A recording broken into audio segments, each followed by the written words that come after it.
तो चलिए आज फिर देखा जाए स्त्री प्रत्यय। कल हम लोगों ने कहाँ तक देख लिया था? स्त्री प्रत्यय की शुरुआत कहाँ से हुई थी? स्त्रियाम इस अधिकार सूत्र से शुरू हुआ था। उसके बाद पहला सूत्र कौन सा आया था? अजाद्यतस्टाप। अजादिगण का हो या अदंत हो, ऐसे शब्दों से स्त्रीत्व की विवक्षा में टाप प्रत्यय होता है। ठीक। उसके बाद दूसरा सूत्र आया था उगितश्च। उगिदंतात प्रातिपदिकात स्त्रियाम नीपश्चात्। उगिदंत यानी उ, री और री, ऐसे इन वर्णों की जिस शब्द में इत संज्ञा होती है उनसे स्त्रीत्व की विवक्षा वाला कौन सा प्रत्यय जुड़ता है? नीप। ये ध्यान रखिएगा। और उसके बाद अगला सूत्र आया था टिड्ढाणे द्वैषद दधनई मात्र तैप ठक ठई कहीं कर्पा से नीप प्रत्यय। कौन सी प्रत्यय? नीप प्रत्यय। तो इससे बनने वाले टित में नडट, देवट इत्यादि शब्द है। एक और शब्द है चोरट। चोरट बिचोरी भी इसी से बनता है। नदट, देवट, चोरट ये टित हैं। इसके कारण स्त्रीत्व की विवक्षा वाला कौन सा प्रत्यय लगा? नीप प्रत्यय लगा। तो बना नदी, देवी और चोरी। और उधर कुरुचरी एक शब्द है। कुरुचर शब्द मूल था, चूंकि चरेष्ट से चर धातु से अधिकरण अर्थ में ट प्रत्यय हुआ था, तो वो भी टित है, इसलिए वहां भी नीप प्रत्यय लगा तो बना कुरुचरी। ठीक है। तो ये प्रत्यय हो गए थे। इसी का एक वार्तिक है। वो वार्तिक कौन सा है? नईस नई इकक्षुष तरुण तलुना नाम संख्यानम। नई, स्नई, ईकक और क्षुन, इन ये इतने प्रत्यय हैं। नई प्रत्यय, स्नई प्रत्यय और ईकक प्रत्यय, क्षुन, इतने तो प्रत्यय की बात कर दिए। इनसे और लास्ट में देखेंगे तो लिखा हो गया कि तरुण और तलुन ये दो शब्द की इसमें परिगणन करा दिए कि इतने शब्दों से क्या होगा? नीप प्रत्यय। चूंकि ये इसका सहवर्ती है। किसका? टिड्ढाणी द्वैषद दधनई मात्र इसका वार्तिक है। तब ये कहता क्या है इसको आज हम देखेंगे ना। आप लोग पढ़ रहे हैं ना? तलुना नाम उपसंख्यान, सही है। ये कहता क्या है इसको देखते हैं। एक बता दिया नई प्रत्यांत हो और स्नई प्रत्यांत हो, फिर ईकक प्रत्यांत हो, उसके बाद क्षुन।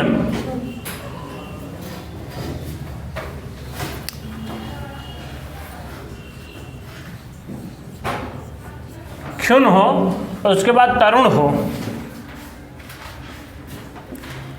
तरुण और उसके बाद तलुन।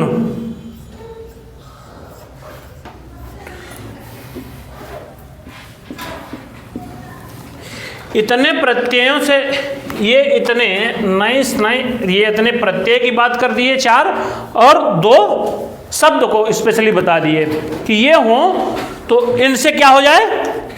नीप प्रत्यय। नई प्रत्यांत हो या स्नई प्रत्यांत हो, ईकक हो, ईकक प्रत्यांत हो या क्षुन प्रत्यांत हो, ऐसे प्रत्यांत शब्दों से स्त्रीत्व की विवक्षा में कौन सा प्रत्यय लगता है? नीप। और तरुण और तलुन ये दो शब्द हैं स्पेशली पके पकाए, इनके साथ भी नीप प्रत्यय होता है। अब इसका उदाहरण देखते हैं। क्या उदाहरण है? अब एक स्त्री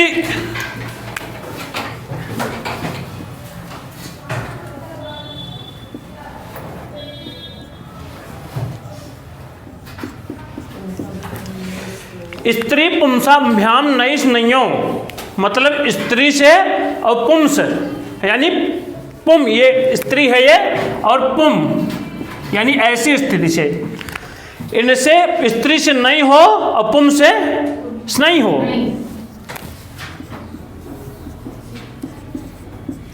ये नई और स्नई प्रत्यय का विधान करता है। स्त्री पुंसाभ्याम नई स्नइयों, ये एक सूत्र है, इससे विधान होता है किसका?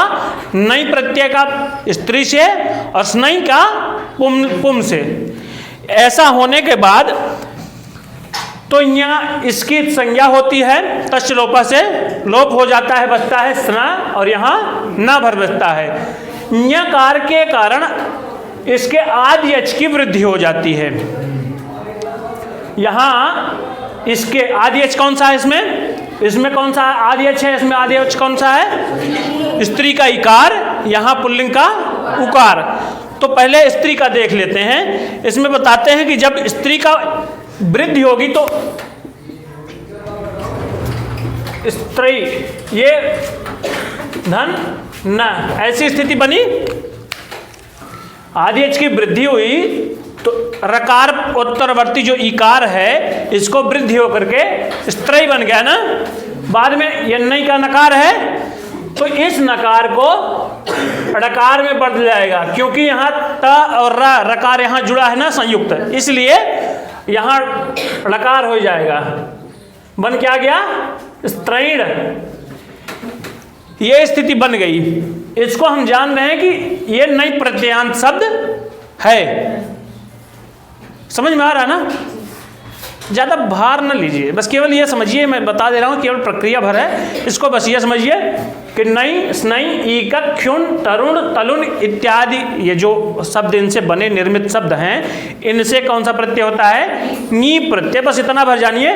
इसको मैं प्रक्रिया में समझा दे रहा हूँ, थोड़ा सा जानते रहेंगे कौन सा नई प्रत्ययांत है, कौन स्नई प्रत्ययांत है, कौन ईकक प्रत्ययांत है और कौन क्षुण।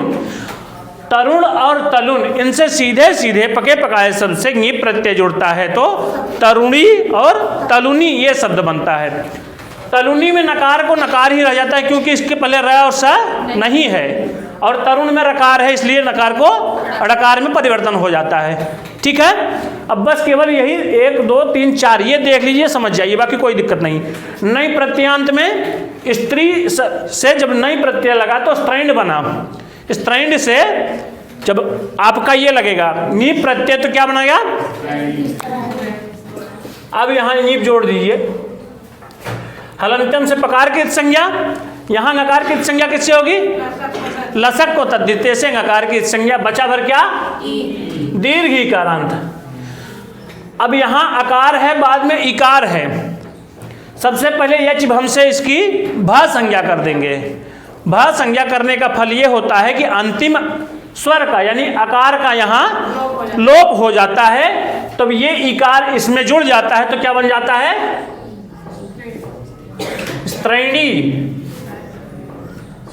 ये बन गया। लेकिन अभी ये पद बना नहीं है, क्योंकि इसमें न तो सुप जुड़ा है न तो तिंग जुड़ा है। अब इसके बाद सुप आएगा। सुप माने प्रथमा एक वचन की विवक्षा में सु आएगा। जब सु आया तो सु के उकार की यानी कि ये स्थिति आई, स्त्रैण बना, स्त्रैणी बन गया, धन सु आया। उपदेशे अजनुनासिक इत से उकार की संज्ञा यानी कि अनुनासिक स्वर की संज्ञा तस्य लोप से लोप बच भर क्या गया? ये एकाल है, अपृक्त एकाल प्रत्यय से इसकी अपृक्त संज्ञा हुई। अपृक्त एकाल प्रत्यय से अपृक्त संज्ञा करता है तो हल ज्ञाभ्यो दीर्घात सुतिष्ठ अपृक्तम हल, यानी जो अपृक्त संज्ञक एकाल प्रत्यय है उसका लोप हो जाए तो ये भी चला गया, बचा कुछ नहीं, यानी कि 0। यही स्थिति बनी रह गई। यही जब ये लोप हो गया तो कुछ नहीं बचा। जैसे वहां क्विप प्रत्यय में कुछ नहीं बचता था, वैसे यहाँ भी जब सु का लोप हो गया तो इसलिए ये स्त्रैणी ये पद बना रह गया। उसमें स्त्रैणी बताया गया ना। चलिए बस केवल इसको ये जानते रहिए। इसी प्रकार से पुम से स्नेह जुड़ा तो पाउंसन बना। आदि एच की वृद्धि होकर के क्या बना? पाउंसन। मैं इसको नहीं लिख रहा हूँ, इसको डायरेक्ट जोड़ दे रहा हूँ। इसमें भी आदि एच की पुम को उकार की औ वृद्धि हो गई तो पौंस बन गया। इसके बाद फिर आपका ये जुड़ा, ये प्रत्यय क्यों जुड़ा यहाँ? स्त्रीत्व की विवक्षा में तो कई सारे प्रत्यय हैं, ङीप ङीस ङीन ऊंग ती टाप डाप चाप, क्योंकि ये स्नई प्रत्यांत है ना। और यहाँ परिगणित कराया गया कि नई स्नई, नई प्रत्यांत हो या स्नई प्रत्यांत हो तो उससे कौन सा प्रत्यय जुड़ेगा? स्त्रीत्व की विवक्षा वाला ङीप प्रत्यय। तो यहाँ ङीप जुड़ा, पौंस धन ङीप। यहाँ भी इसमें केवल ई भर बचता है तो क्या बन जाएगा? यहाँ भी आदि एच की वृद्धि होकर के पौंसन बना, फिर ङीप प्रत्यय जुड़ा तो पौंसन बना, ये स्थिति बनी। पौंसन धन ई, ये स्थिति आ गई। तो ये जीवम से इसकी भ संज्ञा, अकार का लोप, बचा क्या? ये स्थिति बन गई पौंस न हलंत वाला, फिर ई। अब इधर व्यंजन है, इधर स्वर है, तो आपस में संयुक्त होने पर बन जाएंगे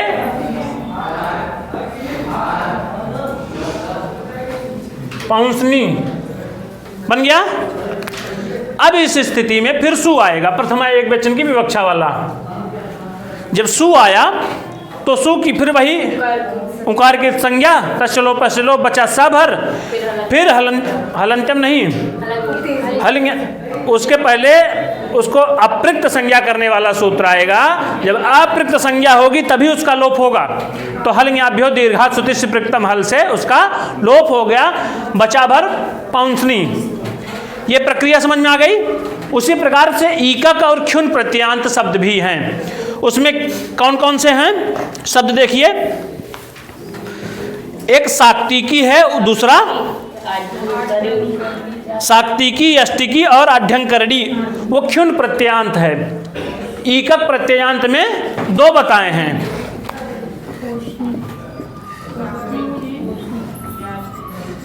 शक्ति और यष्टि से ईकक प्रत्यय बताए हैं। शक्ति यष्टि और ईकक एक सूत्र है, शक्ति से और यष्टि से ईकक प्रत्यय जुड़ते हैं। जब इसमें ईकक जुड़ गया, ईकक हो गया,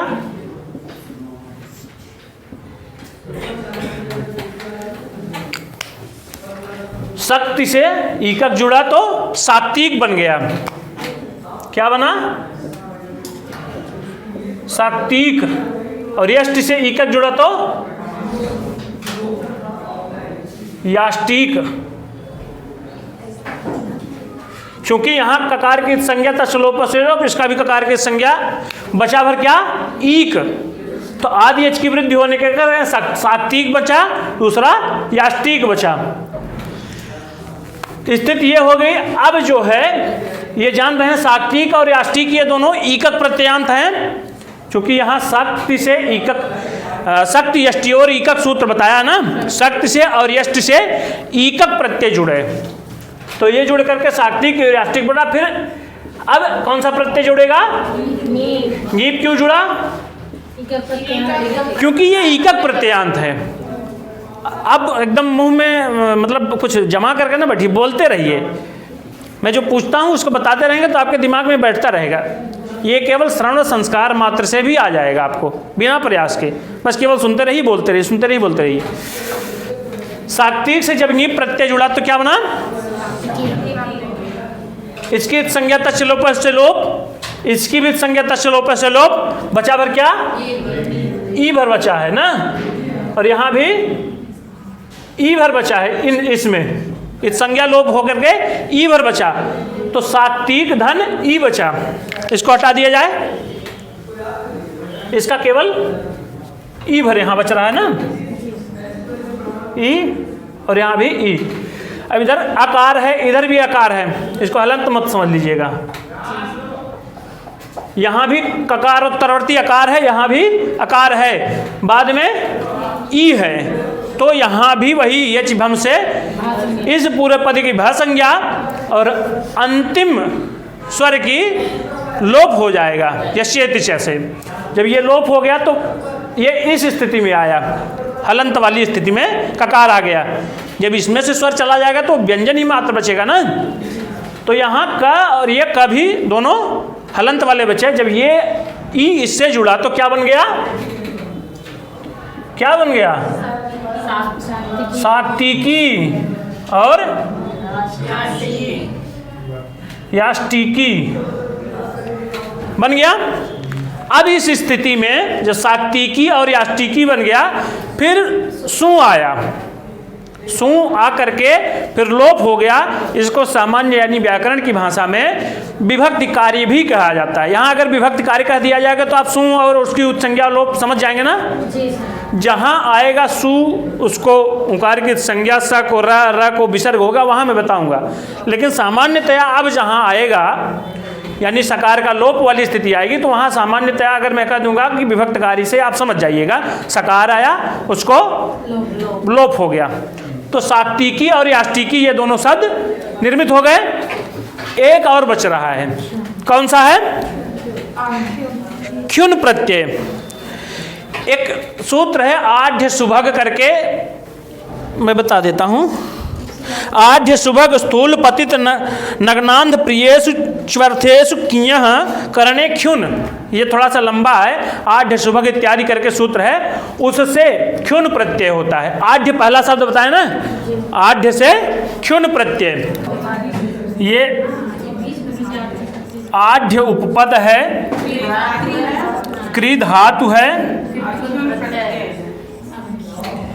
ख्युन प्रत्यय है, तो बन क्या जाएगा, आढ्यंकरण, ये बन जाएगा। इसके पहले आया था ये खित है, खकार की संज्ञा वो करके बन क्या बच क्या रहा है, यू को अन लिख दिया जाए तो कोई दिक्कत, अन भर बचा है, आढ्य क्रीधन अन। तो इसके पहले ये खित है, यहाँ समझ में आ रहा है खित, क्योंकि ख्युन में खकार की संज्ञा हुई है। इसी कारण से क्री के पहले मुम का आगम हो गया इस स्थान पर, क्री के जस्ट पहले और आढ्य के बाद। फिर इस मकार की संज्ञा और तच्च लोप से लोप, मुंह के उकार की संज्ञा तच्च लोप से लोप, बचा भर क्या, माँ है, ये हो गया। इसी माँ को पहले अनुस्वार हो जाता है, माँ को क्या हो जाएगा, अनुस्वार हो गया। फिर इसके बाद पर समण विधि हलसंध पढ़े हैं। पर समण कहता क्या है कि बाद वाले का जो सवर्ण हो अनुस्वार को वो हो जाए, तो अनुस्वार का उच्चारण स्थान क्या है, नासिका। और इसके का सवर्णी नासिक वाला कौन सा है, ङ है। तो इस अनुस्वार के स्थान पर क्या हो जाएगा, ङ हो जाएगा। अब क्लियर है, अब जोड़ देते हैं। आढ्य लिख दीजिए, क्री को गुणादेश होकर के कर हो जाता है, ठीक। आढ्य इसके पहले ङ जुड़ जाएगा, आढ्य। अब क्री को जब गुण हो करके तो हो क्या जाएगा, करण, करण हो गया। इसके बाद क्री के रिकार को जब अर हुआ तो ये वाला अर, अर में र के बाद वाला ये आ जुड़ जाएगा, तो ये आढ्यंकर बन गया। बाद में न है तो इसको भी न लिख देते हैं, इधर र है इसलिए इसको अण हो गया, आढ्यंकरण बन गया। अब यहां तक समझ में आया कि नहीं। अब आगे जुड़ जाएगा क्या, नीप ही क्यों जुड़ा, क्योंकि नीन और नीस क्यों नहीं जुड़ा, क्योंकि ये ख्युन प्रत्ययांत है। इधर ख्युन प्रत्ययांत जुड़ा था तो ख्युन को अन बचा था, तो आढ्यंकरण। इसको नीप को जब अनुबंध लोप कर देंगे तो बचेगा क्या, केवल ई भर बचेगा। इधर अ है, बाद में ई है, तो इस अ को पूरे इस पद को यच भम से भ संज्ञा, इस क्षेत्र से आकार का लोप होकर के ये स्थिति ऋकार व्यंजन वाली स्थिति बन गई। जब ये दोनों जुड़ गए तो क्या बन गया,